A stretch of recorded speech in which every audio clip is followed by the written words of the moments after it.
Welcome back to the Jesse Rucinski show. Happy Monday.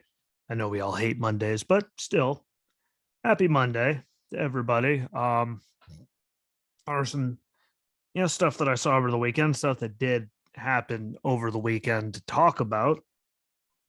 Then I'm gonna end it on the most positive one, I suppose, is the way to do it, and on a good note. Is there was a lot of bad and just a lot of head scratching, are you kidding me kind of stuff that happened and came out of people's mouths. And, just we were sitting there just looking at them going,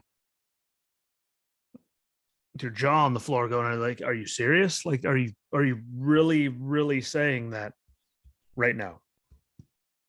Like, it's hard to believe that people are still running on some of this stupid stuff, all this nonsense. But I mean, they're still saying it and people are still buying into it, which is actually the more terrifying part if you think about it. When I mean, the truth is right there, literally punching you in the face, and somehow there you still are arguing the point, which I don't know. I don't understand how people can be that way. Maybe that's like a flaw on me. I don't know. I don't think it's a flaw on me that I can actually like see things and think and cognitively use my brain. I mean, in today's day and age, that's a terrible thing to be able to do, but you know, if more people could do it, we wouldn't have this problem. But first things first, it's not really a good thing to, talk about or anything to be proud of. But homicide numbers and cities that are right now sitting at record numbers for homicides so far this year. They're all run by one side. I know. And I'm not saying it's only, because it's across the board. There's a lot of places, but a lot of these places are also, some of them are seeing an influx in illegals and activity. A lot of people, some of them are seeing, extra hardships thrown on things. Yeah. Crazy liberal policies that are taking money away from the police. Like there's a lot of things that are causing this one, but record numbers of homicides. 2, 3, 4, 5, 6, 7, 8. Gonna go over about a dozen of them. And again, it's not a good thing. And some of these are just progressing from one year to the next. But Philadelphia, the first one we're going to talk about. We all know how much I love the city of Philadelphia because I'm a giant fan of those Pigeons and the Flyers and the Sixers. And anyone that knows me knows I'm a fan of the opposite side of the state. Might be on the Philly side. But yeah, just sports and all that in general. Even with the Marine Corps and all that stuff, like maybe it's because the only radio station I actually like, one of the two that I liked growing up, was taken over every Sunday morning by the Eagles, so couldn't even enjoy the radio. But their previous record was in 1990 at 500, and so far this year they're up at 524. Obviously, a 24, homicide increase, which still, I mean, 24 extra ones is kind of a big deal. It's almost an extra one, every 2 weeks, really? Just under. So that is, and that's again, new record that they broke from 1990, which means that's just up from the record I'm talking about. So the number from last year was under 500, which means that is a decently sized uptick, no matter how you want to look at it or spin it.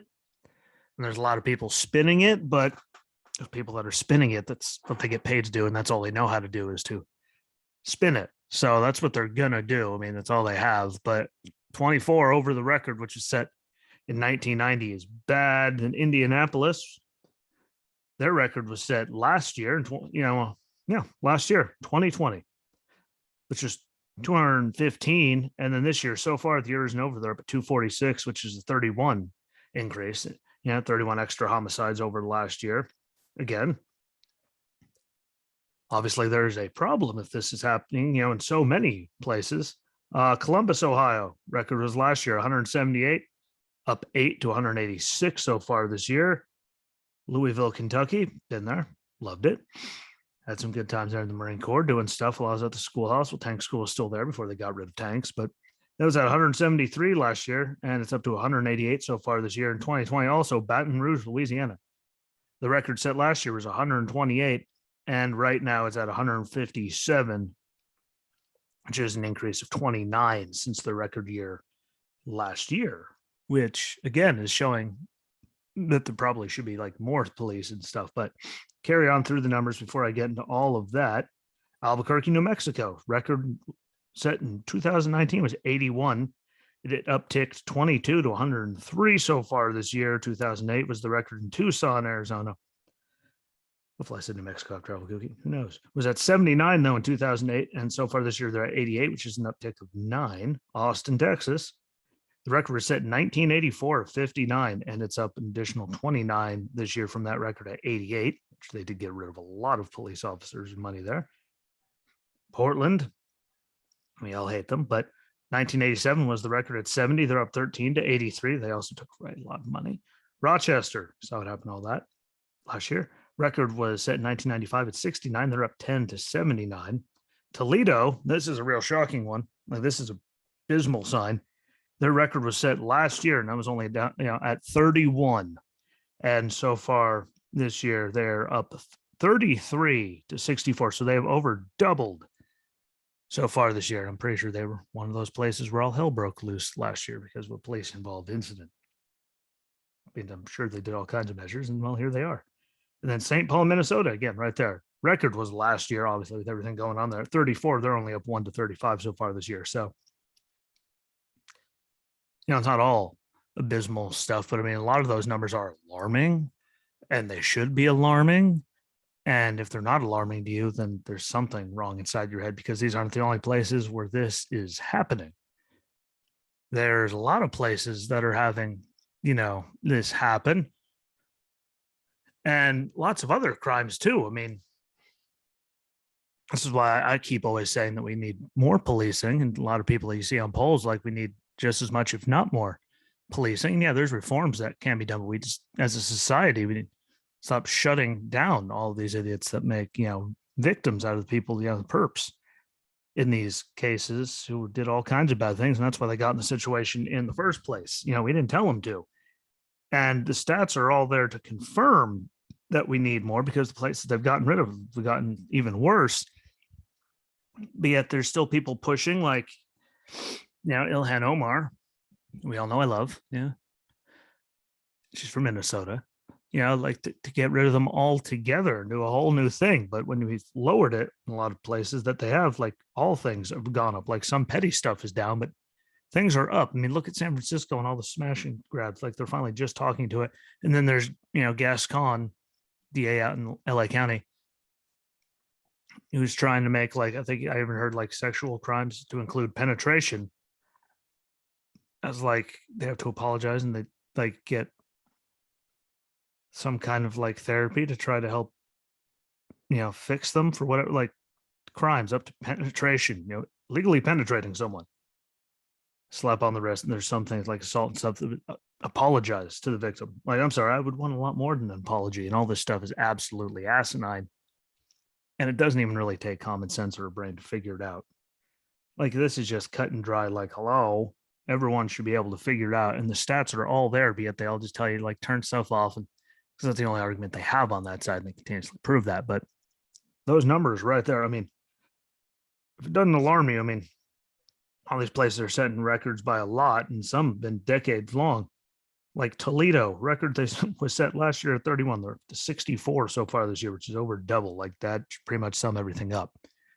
And I just can't believe that people are still supporting, people still argue with me for thinking that we need the same amount, if not more, police, just because of the way everything's going. Like, I don't get it. I can't believe it. And it actually physically, like, makes my head, hurts my head all over the place, like, immensely. And I already have enough things that hurt my head. Like, I already suffer from migraines and stuff, and head traumas, a lot of them. And I just, it hurts my head, and people still argue that they need to keep doing what they're doing. And like, the numbers across the board everywhere prove that it doesn't work. And yet here we still are. No, hopefully people start turning the page and actually waking up and using their brains, because that'd be nice.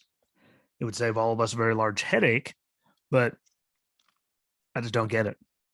Granted, there's a lot of things that a lot of us don't get right now. But like with such staggering stats out there, and yet the progressives and all the people that like support the level of stupid that comes out of them are all like on board. So, like, we need to get rid of them. Like just prove you people can't read. You guys don't actually look up anything. You just listen to everything they say and take it as like, gospel, because the numbers are there. There's like all the shows I've done episodes. Other people have done it on Biden and his handling of Afghanistan. And then on Friday, Jake Sullivan. We all know I love me some Jake Sullivan. There's something about him lying through his teeth, but he declared that the administration conducted a safe and effective withdrawal from Afghanistan earlier this year. And he came out and said for the first time in 20 years, there are no U.S. troops in harm's way in Afghanistan. That's all they see is we safely and effectively drew down our diplomatic presence. We lifted tens of thousands of vulnerable Afghans to safety in a unique American example of capacity, commitment, and sheer logic.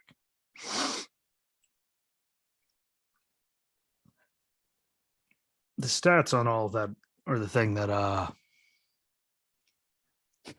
stand out most. Literally, it's one of those you really don't even have to read. Like, it's plain as day. 13 troops that died in the suicide bombing attack, which were our first, troops to die in Afghanistan in 18 months at that point, which is a long time. We were on such a good path until this happened. And I'm pretty sure those I'll get into that. Give the drone strike that they did after as retribution, allegedly, that killed, men, 7 children, like all kinds of, didn't kill anyone that they were targeting. In another botched drone strike, there was a lot of them in the Obama years. Like, if you see the number just of drones that were used in strikes, like blowing up everything in their path with no eyes, like there's enough stuff out there if you just look to see it all. It's just amazing. And American citizens that were abandoned and left behind. Some are still there. Afghan special immigrant visa holders that were left behind and are still there and had all their information given to the Taliban by the Biden administration, which still baffles my mind. All the billions of dollars of equipment, from planes that we saw, Black Hawk helicopters included, vehicles, basic arms like rifles and, bases. We have those left over. China's already been to Bagram. Aircraft landed there very shortly after we left. And if they're there, we all see what they're trying to do with us in the world in Taiwan and all those lithium resources that are there. Like, that's going to help them try to continue to take over the planet. The people hanging from the cargo planes trying to get out there and hold on for their life just because they knew what was coming with the Taliban taking back over, no matter how much they said they were being, going to be a new Taliban. Like, people don't like have that level of fear where they're holding on to the side of a cargo plane, hoping to ride all the way out of danger. Like, that is a bad, bad, bad sign. On all the prisoners that were released while the Taliban were taking over the whole country, some of which were involved in the attack that killed our troops, that they knew about and they knew exactly where it's coming, but they kept the people there. Like, and there's actual reports proving that. So come at me, YouTube. And they're saying this is a great thing. And again, like, so apparently the rooftop embassy thing that, that never happened. Any of the stuff I just mentioned didn't happen, because that's the only way that anyone could say that they safely and effectively drew down their diplomatic presence. And congratulations, you lifted all these people. Like, it was off of your sheer stupidity, theirs, not yours, but because somehow they were getting all these reports that bad things were happening, and yet then when it happened, like, they're didn't see that coming, just like the hypersonic missiles and everything else, because these people actually aren't paying attention to anything. But I just don't get it. Anyone could be right there when they're going to be safely and effectively drew down our diplomatic presence and got everyone out of there. Like, you didn't do anything safely. We ran like hell. People were hanging on to cargo planes. There were bombings that killed U.S. troops for the first time in 18 months there. Like, people got left behind. There was nothing safe or effective about that. And anyone that's listening to this that thinks it was, please come on here. We will actually probably get into a screaming match, because, safely and effectively, and people dying of suicide bombings and all that equipment getting left behind, people getting left behind, and China being in there and Russia doing stuff there. Like, it's just, there's just nothing good about it. Like, you got people out there. Congratulations. Look how many you left behind because you just rushed. You pretended you didn't know anything that was going on, even though you were getting like flagged left and right that bad things were happening. And to top it off, General McKenzie has come out and admitted that Al Qaeda is attempting to rebuild its presence in Afghanistan. They're coming in through the porous borders of the country, which, amazing. Oh, yeah, there's the border thing, how important they are here, though. They're coming right through that. Yeah, that shows what having bad, porous borders actually are good for, which is just harboring all kinds of bad. And that it's hard for the U.S. to track the actual numbers because there's zero presence, and the Taliban are now in charge, so there's no government at all there. And still, there's like no accountability for any of it, which is the mind-boggling thing. Like, whether it's McKenzie, Austin, Secretary of Defense, the general, I could see his face right now. He hurts my brain. So I'm trying not to think of his name, but chairman of the Joint Chiefs, we can all see his face. And somehow, no accountability for any of it. For losing all that equipment, people dying, like just all the stupid, no one's getting held accountable for any of it. And if they haven't then, they're not doing it now. We all know it. Anyone with a brain knows it. Which is like, again, so I don't get how anyone even considers it a success. And then the White House, when they put out their list of Biden's, big, foreign, accomplishments, in his first year of presidency. It's amazing how this alleged great success and amazing show of American, everything. Now they left that off the list of his foreign accomplishments because ergo, they're admitting that they've been lying through their teeth and they know that it was a complete dumpster fire. And like, everyone's just sitting there, just moved right on, which is the bad thing, is there's still people there. Like, that's the worst part. There are still people there. And they just don't talk about it at all. And then when Jake Sullivan does, he lies through his teeth. And then after he lies through his teeth, they don't have it even on the list of things that they did right. So, I just can't believe they're still coming out and saying that. Like, just move on and don't say anything. It's probably actually better to just move on and don't say anything. Just, hope people forget. They won't, but you come up and say stuff like that, all you're going to do is piss people off. Like, it just pisses me off to no end because I know they're lying. They have been the whole time. It's been sheer incompetence the whole time. And yet they're there getting away with it all. And they keep coming out and saying stuff like this. And I still just like all of them. And whether it's the generals, whether it's Jake Sullivan, whether it's the spokesperson for the Pentagon, I could see his face again. I'm trying to listen. Kirby, there you go. Listen to him talk way too much. John Kirby. Yeah, like all of them just keep lying through the teeth about it. And it's just, hopefully one day we actually, I don't even like, just we get answers. Because I know when I was on active duty, someone lost like anything, the dumbest piece of anything. Everyone would be going looking for them. People would be getting like their heads taken off and charged with all kinds of stuff. But these guys lost billions of dollars worth of stuff, and all this happened. And no one even bats an eye to it. No, whatever, screw it. Like, that is actually kind of disgusting and amazing all at the same time. But again, none of us are surprised. I mean, who really didn't see it coming? When people say they didn't see it coming, I'd like to know what you were on, because I want some. Because it's really mind-altering that you completely missed it if you didn't see it coming. Like, it's just terrifying. I want to be on that level. Maybe things wouldn't bother me as much then, but as I digress, we're not going to get anywhere on it. I was just amazed that they actually brought it up and said anything about it. And there's so many facts to refute everything they said, and then they kept it off their list of great things they did foreign, around the world, as this presidency, which proves it was garbage dumpster fire, and they know it. It's just not. That's what happens when incompetence runs everything. You just give people positions based on what they are, not on if their actual ability to do the job. And it gets us stuff like Afghanistan and other things. So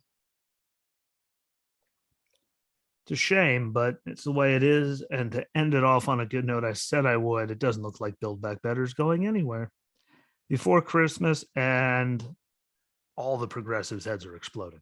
Pretty sure Ilhan Omar was on MSNBC, was actually cursing. Like, and they're all losing it, and they're all using the same talking points. But I mean, Joe Manchin's holding his ground. Because believe it or not, he's actually listening to his constituents, and he knows his constituents because he saw the last election. And I'm pretty sure Trump took every county in West Virginia, and passing all this to further hurt them. You know, more taxes, more IRS agents to look at everything they're doing, more regulations. Like, they're like coal and stuff like that state. Like, they got hammered already, and it would be deathly, just amongst other things. So they're trying to pass all this stupid stuff in there to give, all these social spending programs that have no end date. So it'd go the whole 10 years. It's going to cost so much money, add so much to the deficit, even though they said it wouldn't at a dime, it actually cut money away from it. Like, he's doing exactly what he should do. And somehow they're all allowed to get away with being on, the mainstream media talking head shows like Rachel Maddow, talking about how he's the biggest threat to our democracy all of a sudden. Like, that's all they ever have. Like, they just move from one guy to the next. Why? Because he doesn't think they should give mass amnesty and give people all this free money that we don't have, and federalize elections, which are supposed to be run by the states. That's in the Constitution. Like, he took an oath to uphold the Constitution, not to just go along party lines and do whatever the hell they say, regardless. I know. Terrible, terrible Joe Manchin for having the balls to actually stand up to all of you. And I love it. They're literally, like, I've even seen Bernie Sanders up to every member of the squad talking about how there's one guy shouldn't be able to hold up the whole entire government, this whole plan, like making him out to be like this terrible person. Like, they do realize that the Republicans all voted no too, right? So there's 50 other people at least that said no, yet they're making him out to be the worst thing ever, and they're doing it all over their networks, try to rile him up so they vote him out. I mean, I'm pretty sure he saved his, he's good in the state of West Virginia for actually holding up and having the guts. And it's kind of pathetic that all they do is attack him like that. And that's the only, it's really more pathetic because that's the only line. They're the biggest threat to our democracy ever. It's like, President Trump winning was, and then him getting reelected would have been, and now this, like, it's just everything is the biggest threat to democracy we've ever seen. Like, every January 6th was, like, everything. Every time you turn around, the next thing that doesn't go their way is just the biggest threat to democracy ever.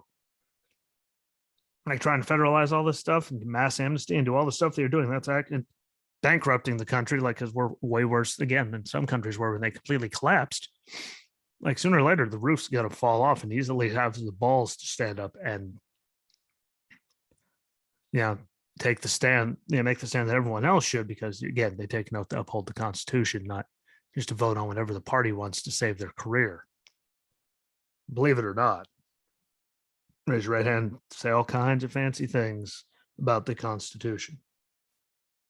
And really, my big hope is to keep attacking them, keep threatening them, keep doing all that. Just keep doing what you're doing, and then maybe, who knows, maybe you'll switch sides. What do they do then? They keep just attacking the guy.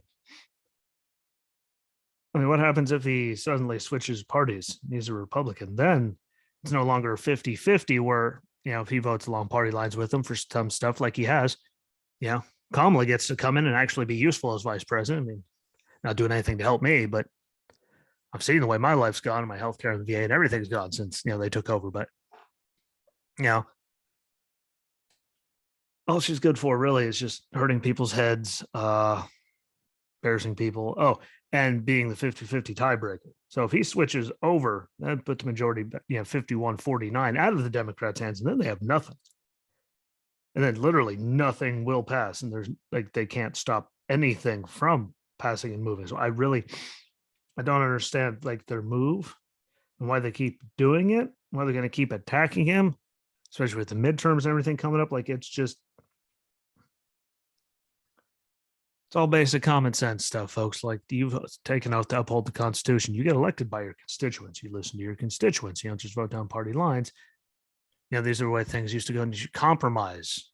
not just my way or, you know, like the zero compromise helps nothing. And there's things he said, well, we could work on this. And no one wanted to budge an inch. And again, he wouldn't compromise, but he's not compromising what he took an oath to do, to just vote for something to make the squad and all the crazy people, progressives, which are the minority in the country, happy. And they now know that, obviously, after how everything turned out in New Jersey and Virginia, the elections not that long ago. So like they know it's like it just I don't get their strategy as a party. I mean, like, well, we have to get it through because we're going to get hammered in the midterms. But I mean, they might get stalled out sooner than that if he switches before then, because then they literally have nothing at all. Might have made the president of the they won't have the whole government anymore in the Senate, and then the majority leader would switch, from Chuck Schumer, hopefully to someone besides Mitch McConnell, because he's just worthless anymore, but always has been, really. He gives them whatever the hell they want. He's there for his career, really. But switch that, and then boom. And what do they do then? Like, I think they're playing with fire. They're just not. They just don't care. They know what's going to happen, so they're going to do every damn the torpedoes and just get everyone, and get everything out, and pass as much nonsense as they can. So good for him to actually, uphold what he took an oath to do and all that, and listen to his constituents, because no one else did. At least on that side. So good on him. Someone has to do it. I mean, at least someone did it. And before we go, I do want to say that I am super excited. Probably not going to be on tomorrow, but save it for Wednesday. But our friend Joe Biden giving a speech tomorrow about Omicron, which is way more transmissible, but way less lethal. But that he has a stark warning for the unvaxxed coming tomorrow. I cannot wait for the great divider in chief, as he has been this whole time, to now attacking the very small portion of the population that hasn't been vaccinated. Which isn't causing all these big, like I said, Thanksgiving, I'm pretty sure at one point, like my dad's whole side of the family, who was all vaccinated, got the boosters, everything, all came down with it again, which is new cases. So those are still happening. They're all tested. They all got it. Stark warning for the unvaccinated. Oh, yeah. Can't wait to see what he threatens us with this time. And I'm not against, vaccines. Go get vaccinated if you want to. I mean, it's your body. You have your doctor. You guys make the decision. That's on you. But another stark warning. Like, it's great how they're just threatening us into submission. Like, that's going to work. Like, it hasn't worked this far. Like, so you think continuing to piss us off and attacking us is going to work? Like, I really can't wait to see what I get threatened with this time, and the rest of us do. It should be lots of fun. There'll be a few gaffes, and everyone will be like, it's because he has a stuttering problem. It's like, no, it's because he's cognitively impaired.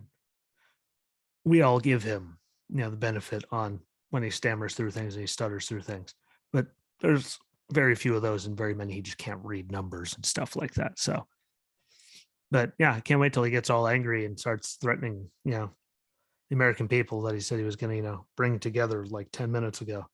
And so far, all he's done is threaten everybody. So yeah, pretty much going to make our lives physically impossible to do anything until we bend the knee. But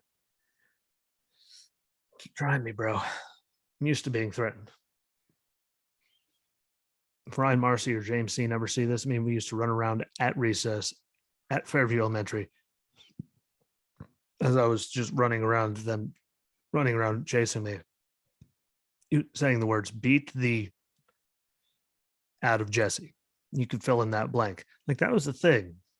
And we weren't trying to kill each other, but then there are lots of fights, threatened by a lot of people, have the ex-wife. Like, come at me. You can keep threatening me. Hit me. You can't hurt me. After the truck, I think I'm pretty good, but can't wait to see what that happens. We're going to go over that on Wednesday. I'm going to wait for the whole day, just wait for that speech and dissect it and listen to it a few times, because Anna will be gone all day and hurt my head listening to it, and get into it later. Thank you, Chair, for being so loud, but really, really looking forward to that tomorrow. These speeches get better every time, and he just seems to get nicer and nicer. every time. So I'm very much looking forward to getting, threatened and yelled at again, because, that's apparently working. As there's more deaths this year than when the thing first broke out and we had no tests or vaccines or any real therapeutics, really. I mean, and more people died this year. It's over 70% of the population vaccinated. So keep threatening people. You're not helping yourself. With that, I appreciate it. Don't forget, follow along Facebook, YouTube, Rumble, Cloud Hub, Right Only. It's all on there. There's a bunch of them on Instagram, but getting a lot of, there. But audio is on Sketcher, Breaker, Anchor, Pocket Cast, Radio Public, Overcast. I've seen people listening on Amazon Alexa, as well as Spotify and Apple and Google Podcasts. So please feel free to listen and follow along on any of those, or follow along on them all. Share them out when you see them, because those shares help me out more than anything. Again, literally, because I could share everything onto the page on Facebook. Most of you people, if you're listening, don't even see it, because they don't alert most people I know. And then when I share it to my own page, people still don't see it. So you going on the page and sharing it out, or any of your listening things, share it to get more things on there if you think I'm doing a good job. I appreciate y'all. Enjoy the rest of your Monday. Sorry I was a little long-winded. But there's a lot of good stuff in there, a lot of stupidity, and God bless Joe Manchin for having to say, at least someone does. So enjoy the rest of your day. We'll be back on Wednesday. So enjoy, be good to each other. And until Wednesday, my friend, peace.